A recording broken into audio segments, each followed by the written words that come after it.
Good morning and welcome to the foundation session of the pre-conference of the Innovation and Knowledge, or Knowledge and Innovation Interest Group. I mean, I said it both ways to make sure we're not offending either side of the divide. Let me just, I just want to say a few words about what's the idea behind this session. Then I hand over to Corey to introduce Linda and then to the panel, which is what you're all for here, and to Linda, of course.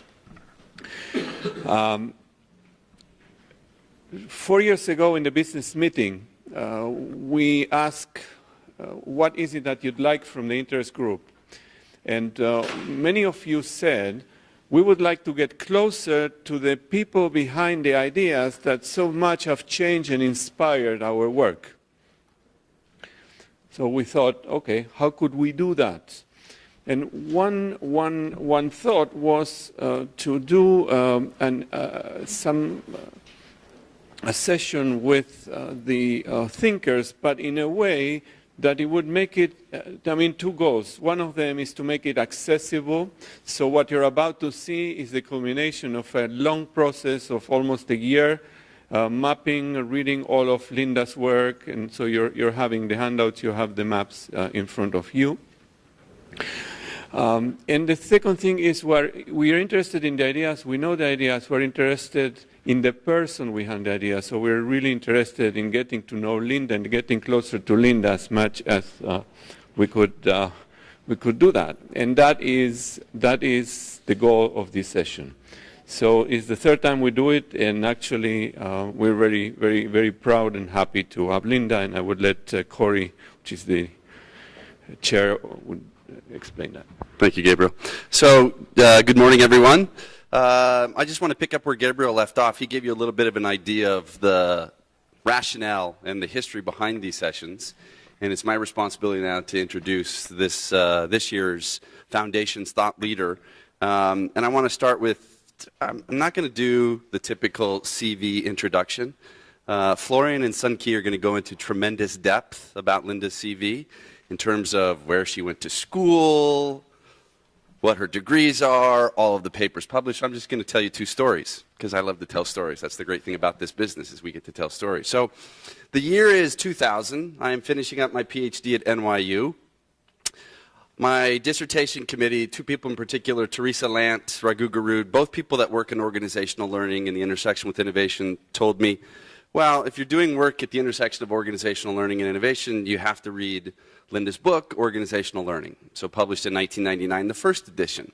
I believe the second edition was just very recently published, the updated version of this book. So I had read the book cover to cover, and Linda had actually come to NYU to give a talk and was gracious enough to sit down with a doctoral student who thought he knew something about the intersection of organizational learning and innovation and spend 30, 45 minutes with me talking about these ideas. So the reason I'm telling you this story is, as Gabriel said, one of the reasons that we're doing these sessions is to make a closer personal link between the researcher and the ideas. I think everybody in this room has probably read at least one, if not multiple, Linda Argote papers. You may not have had the opportunity to actually have met her, talk to her, experience her in any way. So this is an opportunity to do so. So, and that's why I'm telling you this story, is that this is symptomatic of who Linda is. She spends the time with people, doctoral students, to work with them, regardless if they're from her institution or not. A former doctoral student of mine who's been at Tepper for a few years now, Param Singh, is now a colleague and co-author of Linda's. He works in IS, which again gives you a sense of the scope of Linda's interest, not just within organization theory, but learning more broadly defined. The more recent story that I had the great opportunity to have Linda as a discussant on a paper of mine, Melissa Schilling and I had a paper published in Management Science a few years ago that received an Informs Award last year. And Linda was the discussant at the Informs conference in Phoenix, Arizona. And it was a fantastic opportunity for Melissa and I to sit down and hear her perspective, a much longer, deeper, wider perspective on the topic of organizational learning than what Melissa and I have had the opportunity to pursue. So again, it gives you a sense of the scope of her work, but more importantly, I think it gives you a sense of the fact that this is not only a scholar, this is a scholar who believes in helping other scholars, regardless of where Those people happen to be at her institution, at others, at various stages of careers. Now, I'll just give you a very brief introduction into the format. So, the format originated with Gabriel for the first foundation session 2 years ago with Sid Winter. We have 2 doctoral students. We have, on my left, we have Florian Rittiner from the Swiss Federal Institute of Technology, and we have Sunkee Lee from INSEAD. What they have done, as Gabriel said, is a tremendous amount of work into preparing for this session. Some of the work is in the handout. But what they're going to do is they're going to lead Linda through a discussion of her work, past, present, and future. And then at some point, as we get maybe 2/3 of the way through the session, we'll have an opportunity to open up to Q&A from everybody. So with that, I'm going to turn the microphone and the floor over to Florian and Sunkee. But before I do, please join me in welcoming the 3rd year recipient of the Foundation Thought Leader for the Knowledge Innovation Interest Group, Miss Linda Argote.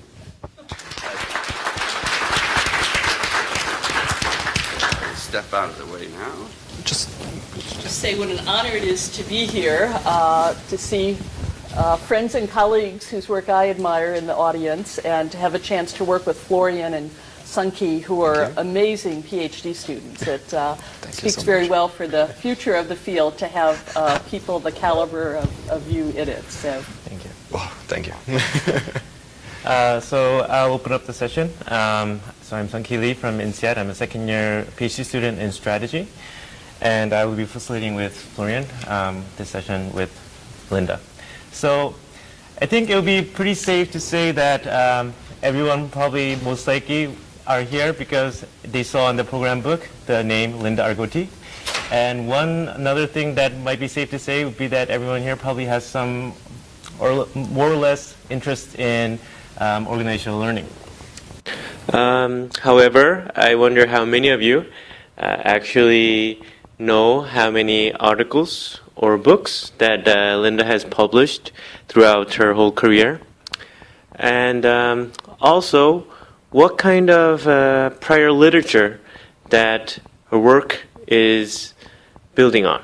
So when we got this opportunity to interview Linda, we had the same questions in mind. And in order to find out the answer of these 2 questions, we created something called the literature map. So what this literature map does is on the upper hand, it has the works of Linda, and on the bottom hand, it has the works of the foundation of Linda's work. So in total, we found around 60 works published by Linda. And due to limit of space, we include only 32 of them, which were the most influential ones. And the blue circles are the key themes. There are 6 of them, key themes that we analyzed and we categorized into. And the green boxes shows whether they were empirical, conceptual, or review papers. And the red boxes show which literature in the map that this certain paper is citing. And then finally, in the box in the right-hand corner, there is the number of citations a certain paper has received. So you can see the impact of such paper. So having this map in mind, we would like to this is a very long story short, this map, and so we want to hear more about the details directly from Linda. So that would be the main purpose of this session. So why don't we first start off by asking Linda about her early careers. You have become a very prominent business school scholar, a business management scholar. However, I wonder if it was planned from the beginning and how it sort of evolved. Well, as we discussed, I started out college, and I'll date myself. I started Tulane, which was in my home institute, my home city, in '71, thinking I would be a math teacher, and then took a psychology course, which just seemed fascinating because it had the rigor of math, but very interesting questions. So I got more and more interested in psych. And then had an opportunity to go abroad to apply. This is strange. I don't want to leave you guys out, but I also want to so I'll maybe talk like this, to an opportunity to go abroad. I was able to use a scholarship to go to the University of Nottingham, England in 1973-74. And that was an era, those of you that were around then can remember a lot of change in women's roles and women's opportunities. And I came back thinking, well, maybe I could do something different than be a math teacher, and did an honors thesis and then went off to Michigan for graduate work. Had gotten aware, in part through the teaching I'd done, some schools that they were doing the same work, but very different outcomes. And it seemed to me that there were these organizational factors that would be so fascinating to try to understand. So went off to Michigan not knowing much about what a PhD was. I was the first person in my family to graduate from college. So a PhD was not something I knew a whole lot about. And maybe that was good. But went to Michigan and worked on a project that Basil Georgopoulos had on the effectiveness of hospital emergency units. It was a comparative study of the effectiveness of hospitals, so that was a great opportunity. Also got to work with Dan Katz, at least have him as a mentor. If you remember Katz and Kahn, the social psychology of organizations, and was a wonderful person as well as being a great scientist. Right. So thank you, Linda. And if you see on the map, you can find that in her early work, as she mentioned, it started off with structural contingency of organizations. And then it sort of evolves into something called robotics. And then it sort of evolves into the learning part, which she's most famous for. So we were wondering how this sort of change sort of happened throughout your research. So when I went to Carnegie Mellon in 1979, they had just launched a robotics institute. And my original interest, I thought I would combine the structural contingency, that this would be a new task characteristics, technology characteristics engendered by the robots. So I originally saw it as an extension of the structural contingency theory. Paul Goodman and I did a couple of case studies. And then the more I got into that area, I realized, and this was early 80s, that there really weren't that many robots being used yet. So, to be able to study them, it was going to take many years and certainly not the sort of length of time that one, has for a career, or at least for getting tenure. So while that was, I think, disappointing in terms of the initial goal, it was very useful in terms of, it was actually that work that took me into plants, and these were mainly manufacturing plants, automotive and aerospace, and I discovered this phenomenon of the learning curve, which as a psychologist, I'd seen learning curves at the individual level, but I had not yet been exposed to organizational learning curves. And there seemed some very interesting phenomena there. On the one hand, there was one plant that had fired a manager because he wasn't moving down the learning curve fast enough. There was the normative belief that he should be achieving a 80% learning curve, and he hadn't achieved that, so he was separated, was I believe the term that was used. But there seemed, when I started looking at the literature, there was really a lot of variation in learning rates that people didn't understand very well. So that seemed an interesting puzzle to pursue. Also, the whole issue of forgetting, or whether the knowledge in the learning curve was cumulative. I was at an aerospace firm, and the head of industrial engineer came to me as the academic who should know all these things. They had wound down orders of a particular subassembly. They were producing other things, but this one subassembly they'd wound down orders of, and they were making a bid. So they wanted to know how to predict their cost, and all the material he had was that, well, you would just follow the learning curve. But this seemed curious to him. There'd been this break in production. He thought the cost would go up again. So I started looking at the literature, and while there were some papers that had talked about forgetting might occur, empirically all the work assumed that knowledge was cumulative and persisted through time. So that seemed an interesting puzzle as well. So the work in the for the robotics really exposed me to this, or the work in the plants exposed me to this phenomena that I found fascinating, and then started to work on that. So we saw from your CV that in the mid-'80s that you go to Stanford, Right. And wondered if that sort of experience had any influence on your work. That was a big influence. It was an opportunity where I got to know Jim March, who was very generous and invited me to sit in on his course on organizational learning. In fact, that's where I first met Teresa Lant and Steve Mazias, which was a great opportunity. The department I was in, the Department of Industrial Engineering and Engineering Management, Bob Sutton had been a colleague of mine in graduate school, and he had facilitated that connection for me. But there I met other people like Kathleen Eisenhardt and Paul Adler and Jim Jucker, who were interested in organizations and learning. So it was a great environment to be in for that to take off. And I should also mention personally, when I had gone to Carnegie Mellon, I met Dennis Epple, who was down the hall from me. This was the old days where our phones were these big black things. You guys remember these big black things with multiple lines? You guys don't remember this. Maybe, I hope somebody remembers.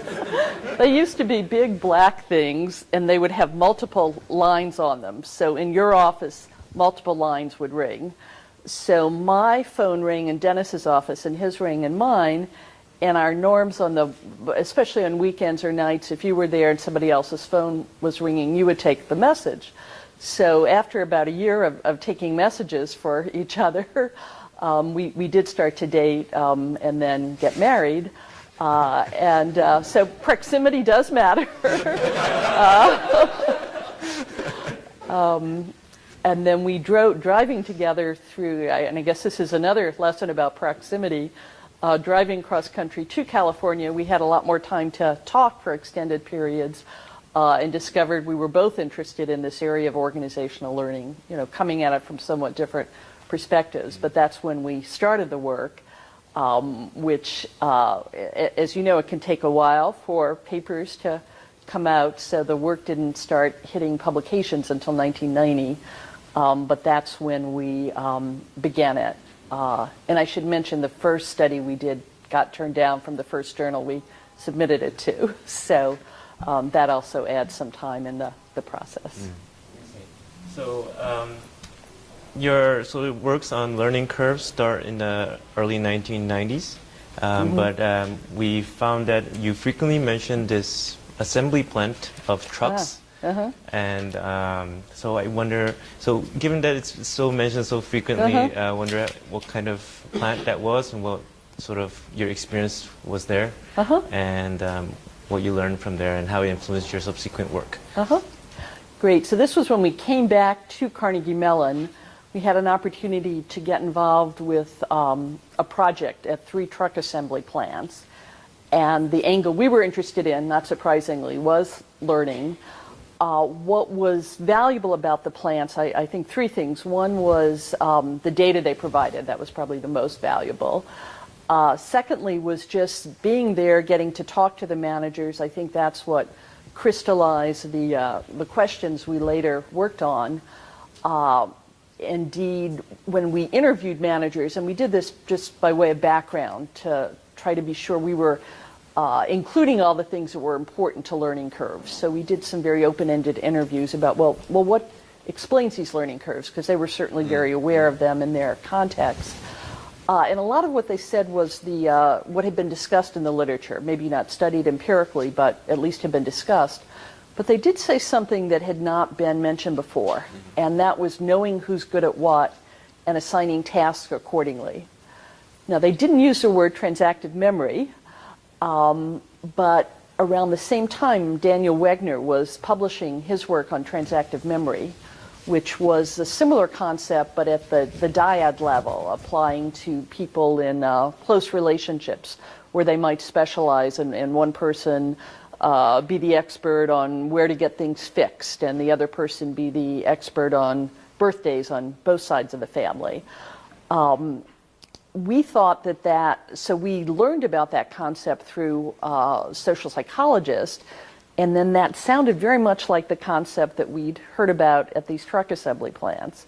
So that's when Dick Moreland and I started working on, with Diane Liang, this idea of transactive memory, originally trying to at least extend it up to the group level, the idea being that groups who had better transactive memories, who knew who was good at what, could assign tasks to the best qualified person, and then they also knew who to go to if something unexpected comes up. So if I know what Florian's an expert in, I know to consult him when I have an issue arise in that area, or what Sunkee's an expert in.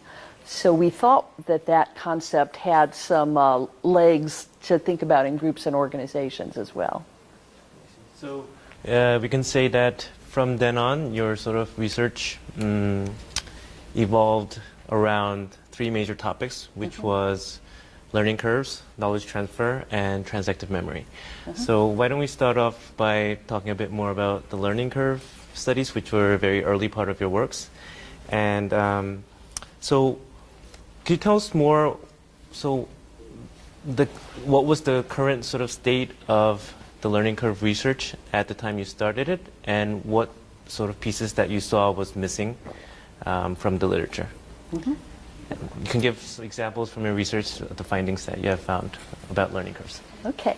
So one issue that we saw was this idea of variation in learning rates. So these three truck plants we studied, they were all producing the same product, they were all part of the same organization, but had very different rates of learning. So that suggested to us it was what was going on at the plant, if you will, because the macro factors were constant and the technological factors were constant. The product factors were constant. There were some differences in technology, but the best performing plant with the lowest unit cost and the worst performing with the highest used the same technology, and it was the middle one that used a different technology. So that didn't seem to explain it. So understanding that variation, and other people were writing about this at similar times. Hayes and Clark had a piece, theirs actually came out earlier than ours. Subsequently, Amy Edmondson and Boehmer and Pisano have published in healthcare, and other people, this variation in learning rates. The other thing that was very interesting to us was that these three plants were all part of the same organization. One of them had really very poor learning rates, an 83% learning curve, to use the lingo of progress ratios, that every time the cumulative output doubled, cost declined to 83% of their previous value, which was much higher. They were, again, hoping for the 80%. So this was causing all sorts of problems. The dealers weren't happy because they weren't able to get the trucks to them in time. The materials people weren't happy because all this material was piling up because they weren't making it fast enough. But for us, the puzzle was, well, why couldn't they learn from these sister plants that were doing, the same tasks? Why couldn't that plant learn from the others? So I think it was a great example of the concept of stickiness that Gabriel has talked about so eloquently, and the fact that knowledge doesn't flow seamlessly. There are barriers. So that led us to want to do work on trying to understand knowledge transfer. And then issues of forgetting, trying to understand forgetting. So, that, I guess that naturally leads to your second topic, which is knowledge transfer. And I guess the most famous, I would say famous piece was the pizza. The pizza paper, right? That's how it's. So I'll be known for life for the pizza paper. So can you maybe talk about that paper with us? So that work is joint with Eric Darr, who now I'm proud to say is president of a new university in Harrisburg in Pennsylvania. Eric was a student in my course at the time on organization theory, and I had mentioned how we had been doing the work, this was the early 90s, that we'd been doing these work in the truck assembly plants. But there were only three producing the same product. So our N was very small to do anything at the organizational level of analysis. and that we really wanted a site where there were lots of people who were standardized, fairly standardized organizations where we could meaningfully compare their productivity and where there would be interesting variation. And Eric had the brilliant idea of pizza franchises that he referred to them as the fruit fly of organizational research. I don't think we want to push that metaphor too far, but so we were, with his leadership, got data from 36 of these pizza stores centered around area in southwestern Pennsylvania. Now, some of these stores were mom and pop, where one owner just had one store, and then the maximum in our sample was 11. One owner had 11 stores. So we looked at whether there was learning. We did find learning, and we did find transfer within the same franchisee, but not across the different ones. And then we were able to get some qualitative data, some interviews about, we interviewed them about what innovations they'd introduced and why and where they'd learned from them. And so we learned more about making pizza than we'd ever planned to when we started the work. But it was interesting to see what these innovations were that were being transferred across the stores. So you mentioned this qualitative data that you got, and I wonder, so what kind of things they mentioned as mechanisms for knowledge transfer? Mm-hmm. So the things they mainly mentioned were observing another store, and again that was more likely to happen among common ownership, and communicating with another store. I think personnel movements also incredibly important. They didn't mention that, but we saw that again within the franchisee, not between the franchisees. So when we did the work, we looked at, when we tried to catalog the different innovations they'd mentioned. I haven't read that paper in a while. It was, I think, about 14. But we cataloged whether they were embedded in routines, which a lot of them were, and so one example was the placing pepperoni on pizza. So this is a problem in the industry. They had introduced a deep dish pizza over the course of the study, which, as you know, has a thicker crust. So the usual way they placed pepperoni on pizza was to distribute it more or less evenly on the pizza. Well, if you did that on the deep dish, when it cooked, because the crust was thicker, it all went in the middle in an unappealing clump. So they tried several ways of dealing with that. One store had assigned a person to be stationed at the oven to periodically intervene and move the pepperoni around, which, as you can imagine, for a lot of reasons, that was not very satisfying. But then one of the stores discovered, and as far as we could tell, this was trial and error, not through mathematical programming, but if you put the pepperoni like spokes on a wheel before the pie was cooked, as it cooked and the cheese flowed, they would come out more or less evenly distributed. So that was an example of one of the routines that did transfer, and we think what helped it was that it was embedded in a routine that facilitate the transfer. There were some others that were embedded mainly in the people, like how to hand toss pizza, and that you would need the personnel movement to have those move, and then some embedded in the technology. So one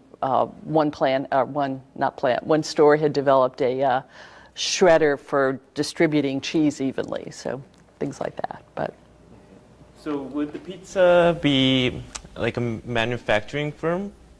So it has elements of both, which I think we want to, and maybe I don't study this literature, and maybe it has moved in this direction, but specifying more what the underlying variable was, as opposed to just manufacturing versus service, as we discussed. So in some ways it was like service. This was all on demand. So, if kids at Carnegie Mellon are staying up late studying for exams, and they get a big upswing in the number of people wanting a pizza right then, they've got to deal with it. So it's not like the truck assembly also, where they very carefully space. So they put the trucks that require more work, like extended cab, they would never put them back to back. They would distribute them out in the workflows so that you would have time to recover from one of the challenging before you did the others. But you can't do that in the pizza because it's on demand. You've got to keep the customers happy. So on that factor, I think it is more like service.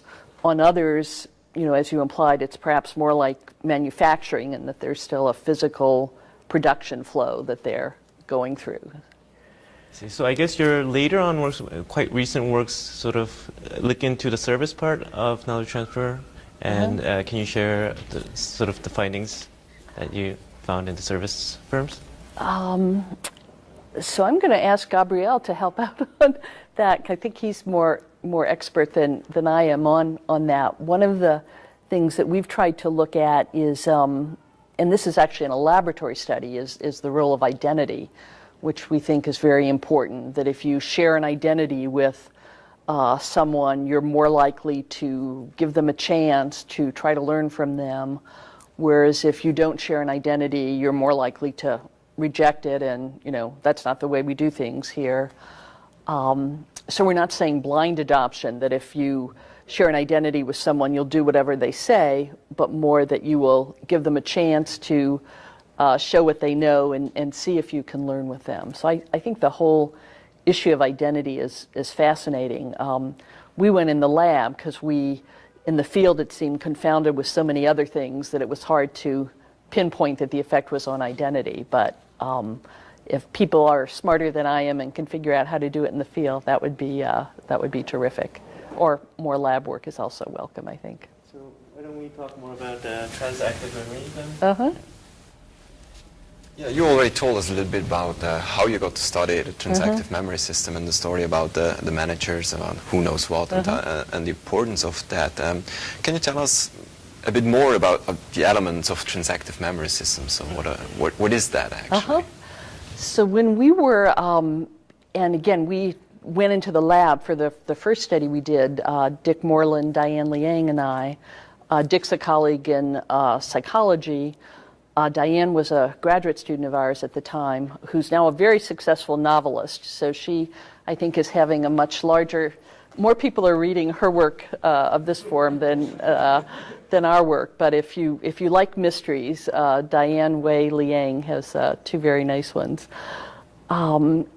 So we wanted to see, well, what were indicators of transactive memory? How would you know, if you will? So one was the specialization, where different people were doing different things, sort of a memory differentiation. You knew what you relied on Florian for, and then you didn't have to learn it because you knew you could ask Florian, and vice versa. The other was you trusted each other's expertise. So if Sunkee said, "Oh, I know how to do that," you respected that instead of saying, "Oh, the last time he said that, that didn't get us very far." And coordination, that because you knew who was good at what, you knew who to go to, so there was coordination built in. So we originally coded this from videotapes, but Kyle Lewis then developed a measure and published it in JAP in 2003, where she took those indicators and developed measures of it, which questionnaire measures, which have the advantage of they take less time than videotypes, and you can also use them for a variety of groups right now. One of the appealing things about the concept to me was, besides it reverberated with me, I thought, oh yeah, I've seen that, and some organizations really do seem to have well-developed transactive memories where people know who to consult and you've got the right person in the right job, whereas others, maybe they have the most aggressive person in the better jobs who might not be the best at it, and they don't really seem to know who to rely on. And certainly when I teach this concept, both the MBAs and the executives I teach seem to reverberate to it. It's one that they seem to identify with.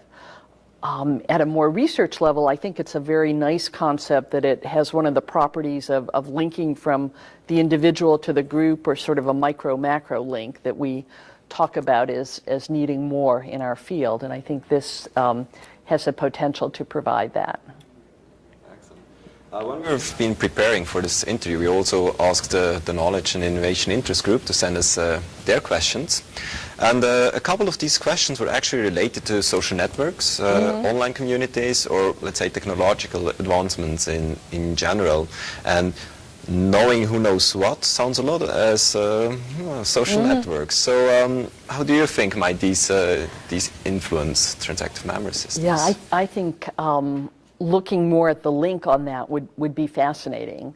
So Ching Ren and I did a review of the literature on transactive memory that came out in the 2011 Annals of the Academy of Management.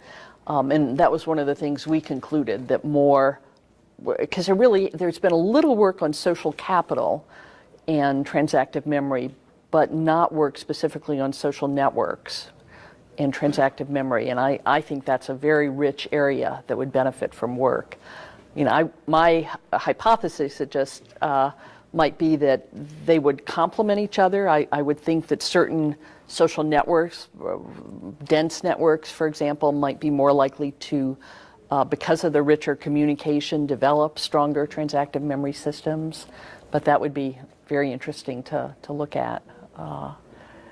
So I would bet that they're more likely to be complementary than substitutes, but that would be very, very interesting to look at. Well, transactive memory in particular is on the group. So you had the group as a unit of analysis, and actually in your recent book you refer to group processes as being the micro foundations of organizational learning. So can you tell us a bit more about the group, and why is it such a nice unit of analysis to study organizational learning? So I find it nice from both a applied point of view. I think many organizations are made of groups, so if you can study how the groups learn and then the learning across groups, I think that tells you a lot about organizational learning.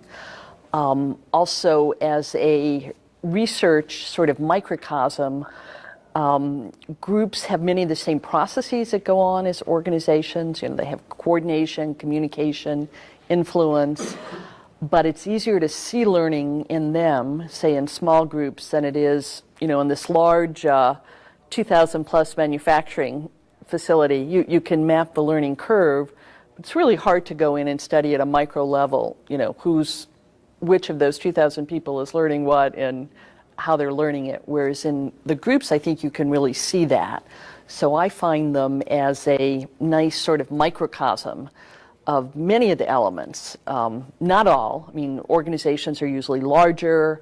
Power dynamics can have a lot more meaning, the power in politics. I mean, you see those in groups, but they can take on more impact or import in organizations.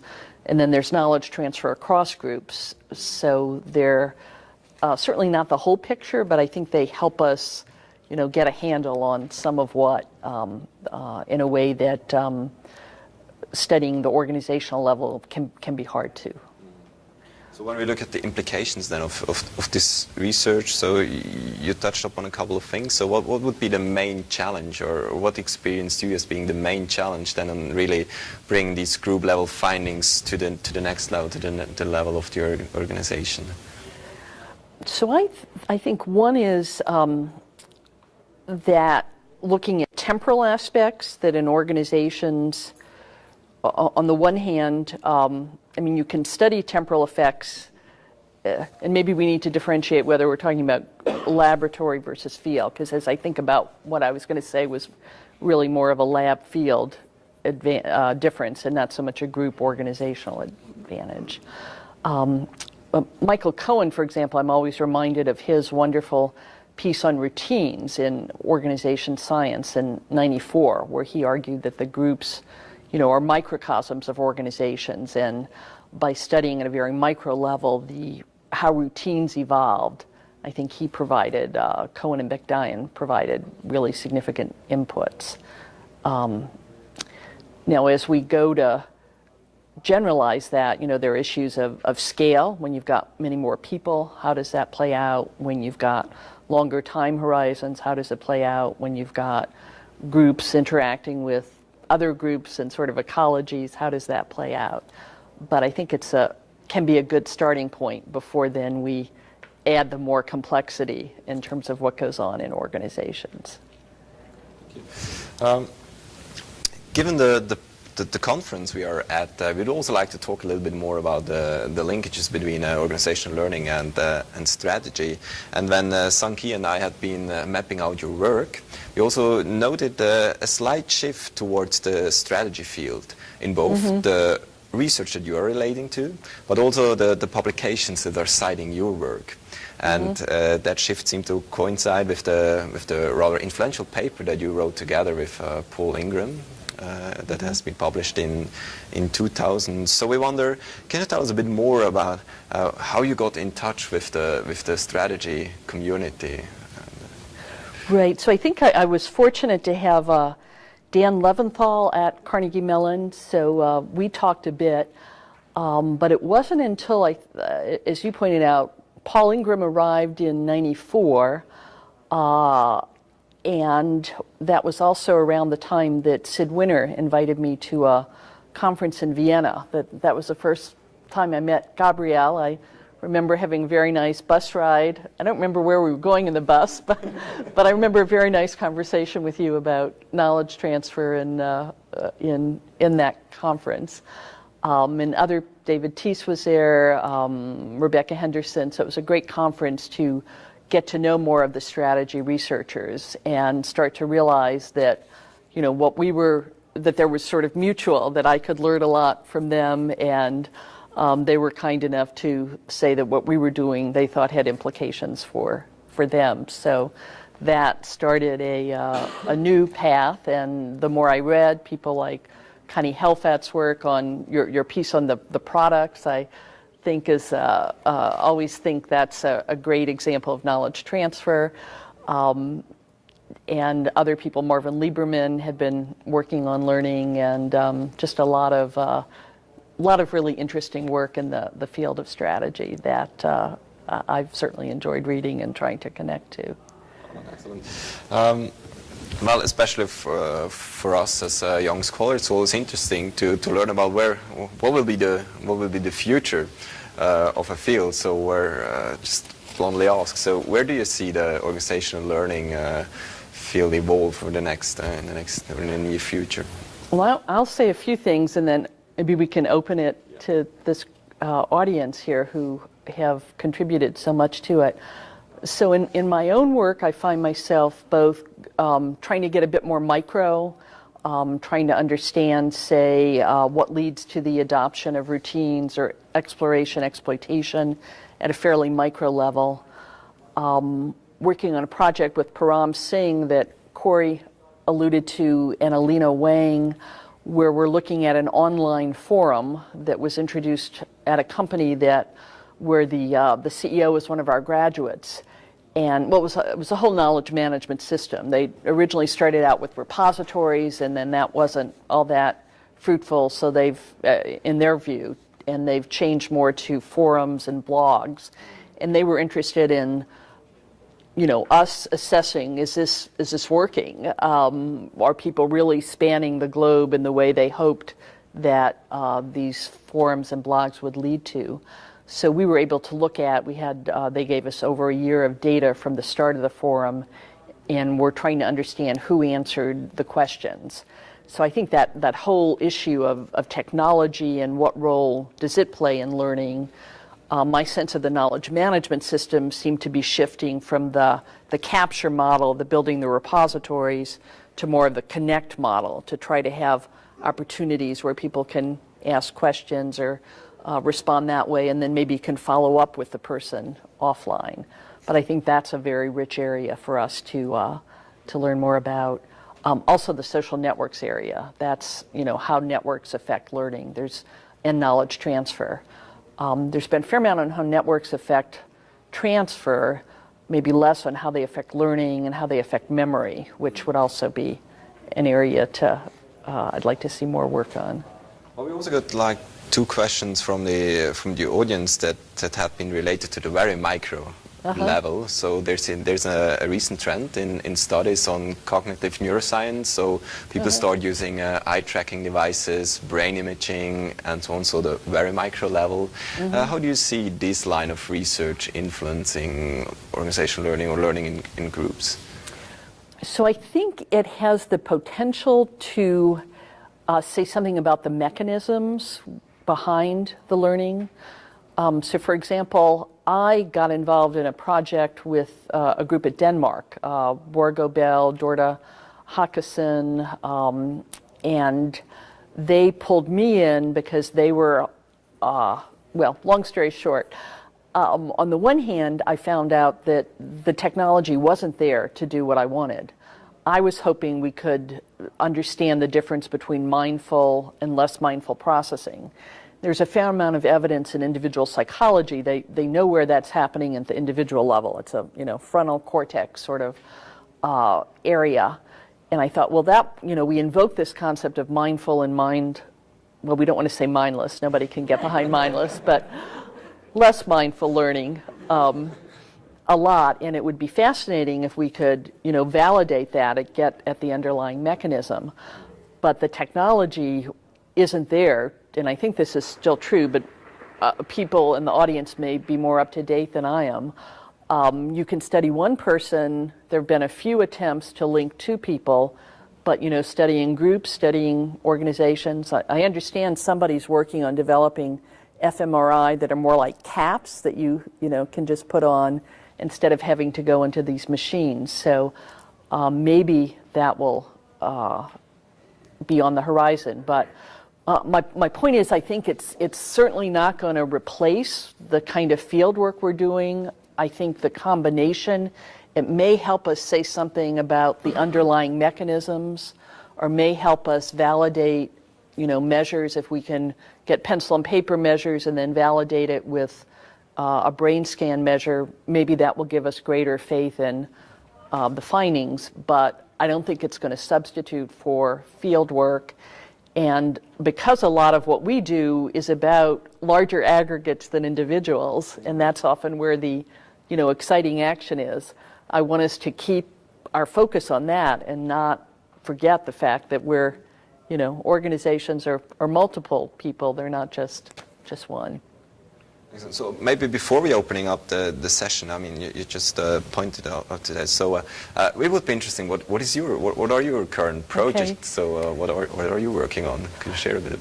So the project that with the Denmark group, I think morphed into a way that we're excited about still. We weren't able to do the brain scans, but we looked at the effect of emotion. So we were contrasting sort of the effect of emotion on decisions to explore versus exploit. These were decisions made by three-person teams, versus the Sired and March, performance worse than aspirations idea that you would change if your performance was lower than, in your immediate period was lower than the previous, so you didn't meet your aspirations. And we also had psychophysiological measures in that, so of emotion, and we're able to show actually both factors seem to affect in somewhat interesting. We think it's interesting. We'll see if the journals do. So that would be the sort of micro work. But then I'm also doing this work with Param, which is more macro, if you will, or at least looking at the role of technology in large organizations on who's responding to these questions. Have an art in the fire that hasn't taken off yet to do some work in hospitals, but I'm also hoping to be looking at learning in hospitals, which I find a very interesting context. Thank you so much for sharing Thank this. you. It's been a treat to get to know you all and to talk with you about these ideas. So why don't we open up the stage for a couple of more questions from our audience, and So just one word for Linda. The audience is not mic'd, so we want to capture the question. Okay. If you could, when you get it, just really quickly restate it and then answer it so we can capture it for prosperity. So, Questions for Linda? Can everybody raise their hands? Yes, back there. Yes, ma'am. My name is Amrita. I'm a doctoral student at University of Washington. So my question was, I've been reading the literature on learning, and there's also discussion on group learning in groups through heuristics, the development of group heuristics.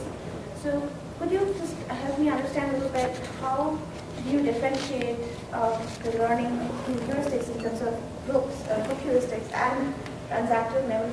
And So the question was how to differentiate learning of group heuristics versus transactive memory. It's a great question. My take on it is that heuristics are more shared understanding. So you develop a heuristic, this is how we're going to handle this situation, whereas a transactive memory is a more differentiated.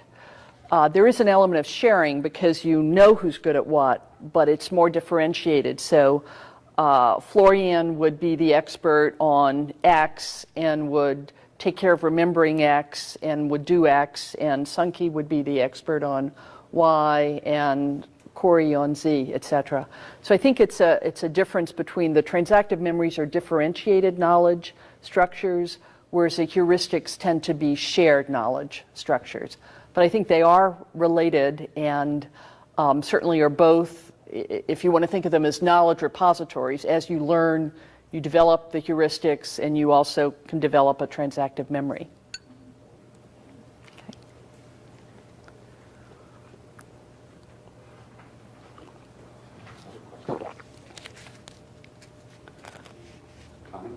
Okay. So this is, I'm just curious in your opinion about something, your considered view. So you talked about the importance of understanding groups and routines.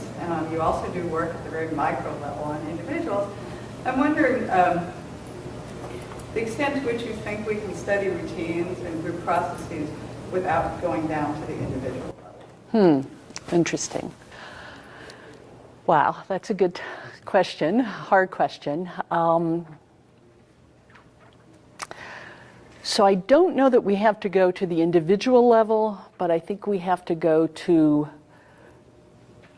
well, I don't know if we have to, but going to the level of small interacting, whether it's 3, I wouldn't want to go to 2, but maybe 3 might be the minimal that I would look at to see the sort of interactions and the interdependencies. I find it useful because I think you can see things dealing with these smaller groups, and sometimes you can, and again, I'm maybe confusing lab versus level of analysis, but in the lab you can determine causality in a way in the field that it's hard to do. But I wouldn't want to just stay in the lab because, you know, these things you study in the lab either could get swamped in the field or may not be very important in the field. So I'd want to see it in the field that there's something there and it's important and consequential, and then maybe go in the lab to try to dissect it a bit and learn more about it. So I don't think we have to go all the way to the individual. That would be my take. Is that the answer that you wanted to come? Well, it's an answer I agree with.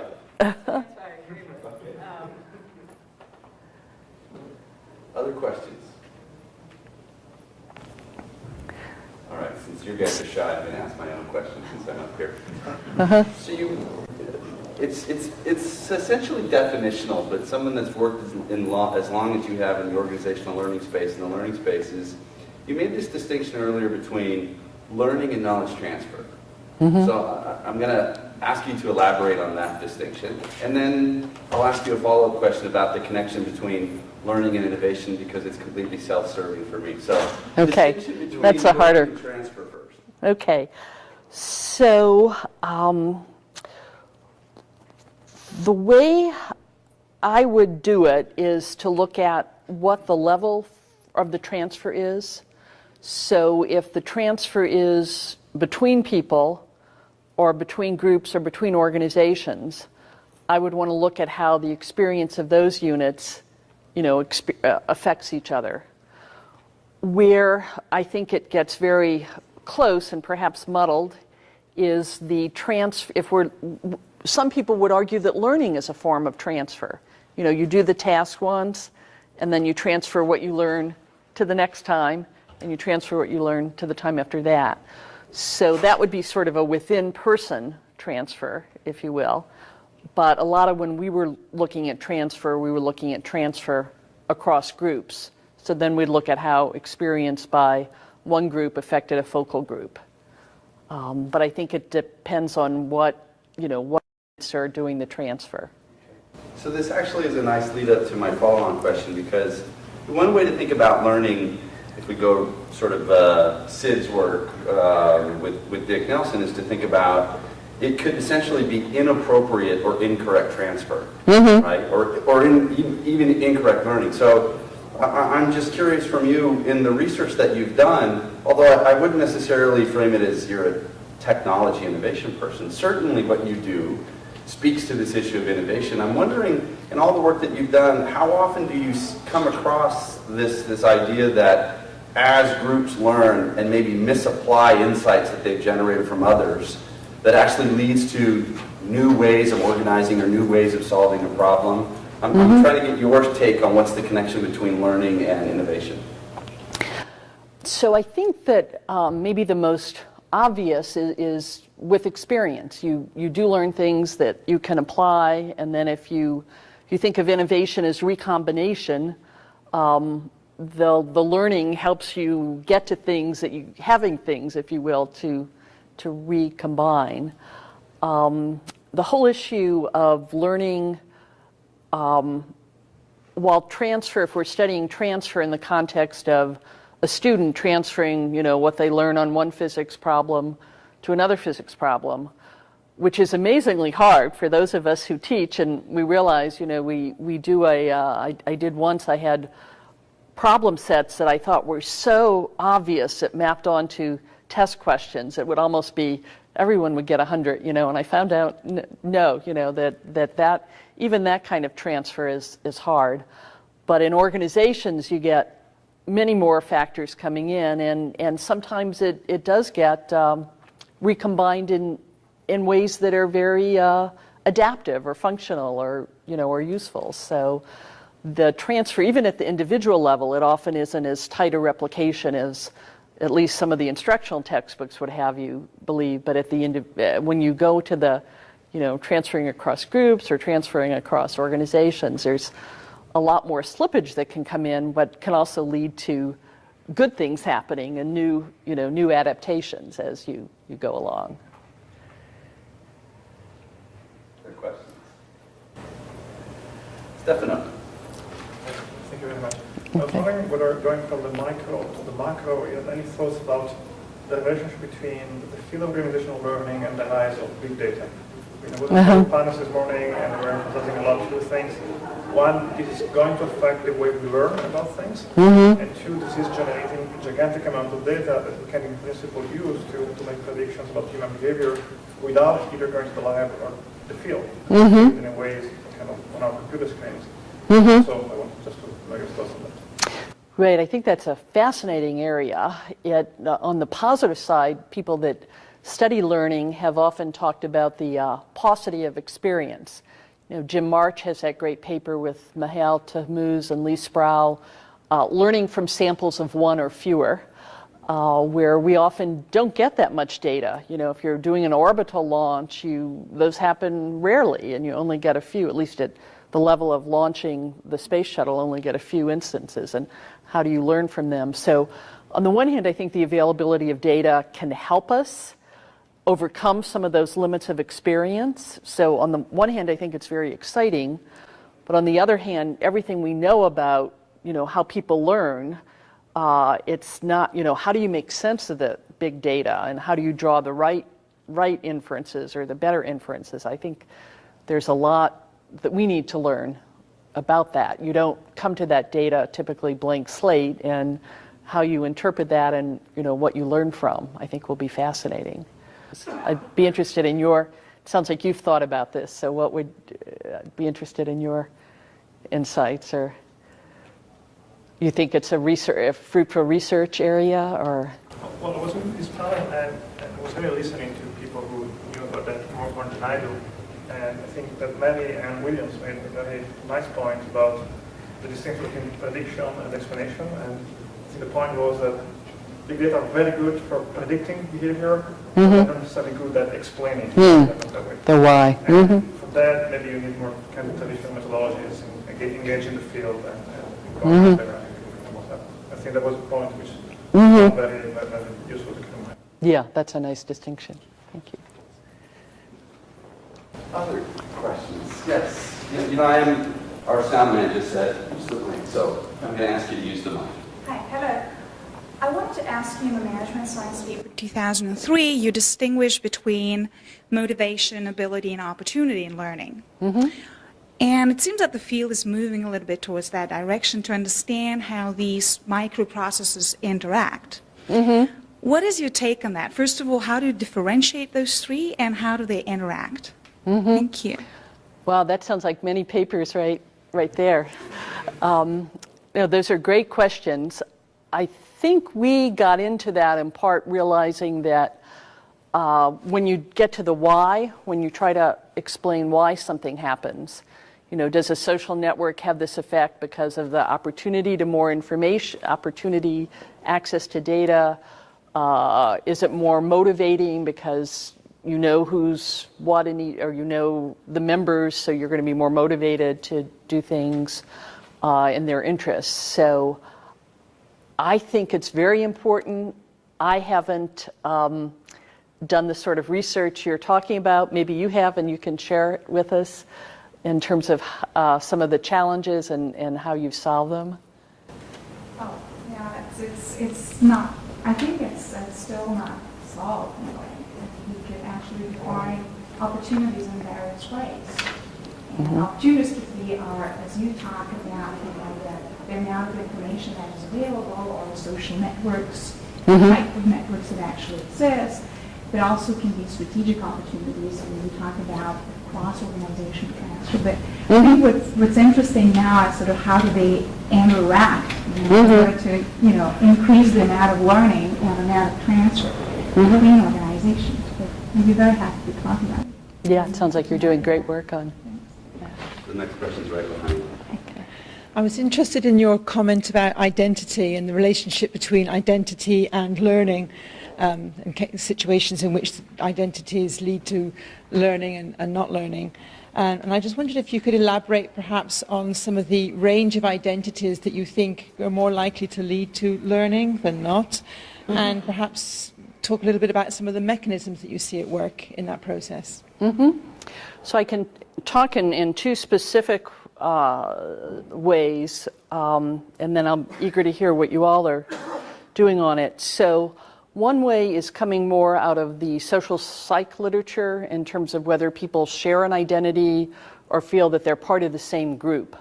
So that is the way that Amy Kane and John Levine and I used the identity when we did that initial study. So if you felt like you're part of the same group, would you be more willing to share information? That doesn't mean that you would blindly adopt. So if we're in the same group, I'm not going to go along with anything he says, but I'll give him a chance. I'll want to learn from him. I'll listen to him. So we saw it as a more of a cognitive, giving someone well, maybe I shouldn't use that term, but giving someone a chance to say what they had to say and listening to that and processing it. I'll come back to the mindful processing. But so that was one mechanism. I'm doing the other approach to identity is more sort of content, where you have an identity as a particular type of organization or a particular type of person. And I'm working with a student. This is a departure for me, but one of our students, Courtney Williamson, persuaded me that this was a really important context, which is community colleges. So you know how once you find a new organization, you find out all these interesting things about it you didn't know before. And evidently at any point in time, about half of the people in college or in community colleges, yet their graduation rate is really problematic. You know, it takes many, many years instead of the 2, and still most don't graduate. So we've been looking at, well, how one might approach this. So this is more individual learning. So this is, Connie, I'm not saying that we need to study individual learning, but for this purpose. And we've gotten interested in just the idea of an identity as a student. Do you see yourself as a student? And then that might make it more likely that you would, that you'd study, that you would, you know, turn down some social opportunity to study, that you would persist, et cetera. So in that sense, we're looking, very different arena, but we're looking more at the content of identity. But I see some people in the organizational field also looking more at content of identity. But then it's often sort of idiographic to what the, you know, particular kind of organizations you're studying are. It sounds like you've done some work on this. Are you? We're actually just getting into it right now because we've been doing some work at more of a macro, meso kind of level with organizations and society. And we've been challenged to think about, well, how does what's happening at the individual level play into this? And so we're looking for that linkage right now. And identity is one way we've been going, looking primarily at the role of R&D engineers as scientists. Oh, interesting. Identity. Interesting. So we're at very early stages, hence the question. So you might take a look, if you haven't seen it, Ann Miner and one of her students, who's now in Florida, and I'm not remembering his name, but they were looking at the difference between, and I think the context was R&D, who saw themselves more as scientists. But if you send me an email, I could probably connect you with the person who's doing the, well, I'm sure I could connect you, and I think it's relevant, but truthfully, it was a while since I heard about it, so I'm not 100% sure. So Gabriel has chosen to use his prerogative as IG chairperson and ask the very last question of the session. Okay. Uh-oh, it's going to be a big... Well, I think this session is about sort of getting to know the ideas and the people behind the ideas. And you mentioned, as we were going through your timeline, the many people you have met, and they've shaped the way and the questions you face and how you thought about them. One name I haven't heard, and I know he's been a very important person in your intellectual trajectory, is Herb Simon. Right. He's been a colleague for many years. In our private exchanges, you've mentioned many times your conversations with him. I wonder if you could share any story, any anecdote of organizational learning, Linda Argote and Herbert Simon. Okay. Well, Herbert Simon is, of course, an amazing person. And as Gabriel said, I was fortunate enough to have him as a colleague at Carnegie Mellon for many years. And I think Sunkee and Florian did have him on the timeline, but I haven't worked with him directly, so it didn't come up in the discussion. So when I got to Carnegie Mellon, I right away, or not right away, but fairly early, wanted to, make a connection with Dr. Simon. So I called his phone, expecting to get a secretary, to make an appointment to see him. So I'm on the phone, and the old black one, remember? And he answers, and I said, well, Dr. Simon, I wanted to come talk to you. I'm just joined the faculty, and I'm really interested in what you're doing on coordination. And he says, well, come on over. And I'm like, oh, my God, I'm not ready. I haven't written up my questions. So, but I did go over and had a wonderful conversation with him. As you may know, he started out his career in what was the graduate school of, I shouldn't say started out, because his time at Carnegie Mellon, he started out in the Graduate School of Industrial Administration, which morphed in around 2004 into the Tepper School of Business, where I am now. But around the 60s, mid-60s, he decided that he really wanted to study cognitive psychology. He wanted to get very micro. So he actually physically left the business school and went to the psych department. He was still on our policy committee, still had connections, but he was mainly in psychology and claimed to not be interested in organizations anymore. I didn't fully believe that, but and then over time, I think he I remember when Lee Sproul and Michael Cohen did the the conference was in either 88 or 89 that some of the papers were published in the Org Science 91 special issue on organizational learning. There was a conference at Carnegie before that, and Herb came to that and was very engaged with organizational learning, and then seemed to get more engaged and started coming. We started a new seminar in 1990, Groups and Organizations, and he was our first speaker, and then he started coming to that. So he did get, I think he was interested all along, but he seemed to get more engaged. But he was an amazing person, amazingly generous. He could be hard-hitting. I mean, if he didn't agree with, he didn't suffer fools gladly. But if he thought you were honest and, trying to understand what was going on, he would be very generous in the time he gave you, and was just an amazingly broad. I mean, he could do interdisciplinary work just by working with himself, because he, was so knowledgeable about so many fields.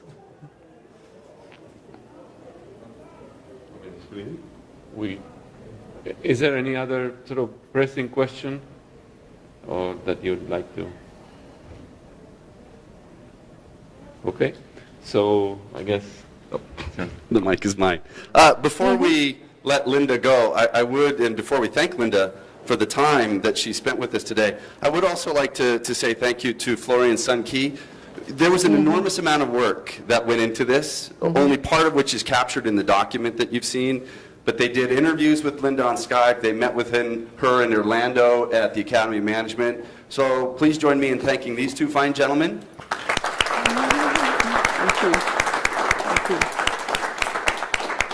I'd also like to mention that all the Sunday sessions at SMS, this part of the Sunday sessions, are the responsibility of the Associate Program Chair, not me. I did no work on this session. I just showed up. It's Stefano Brissoni from ETH Zurich, so let's thank him. And finally, we can thank our guest of honor today, Miss Linda Argote.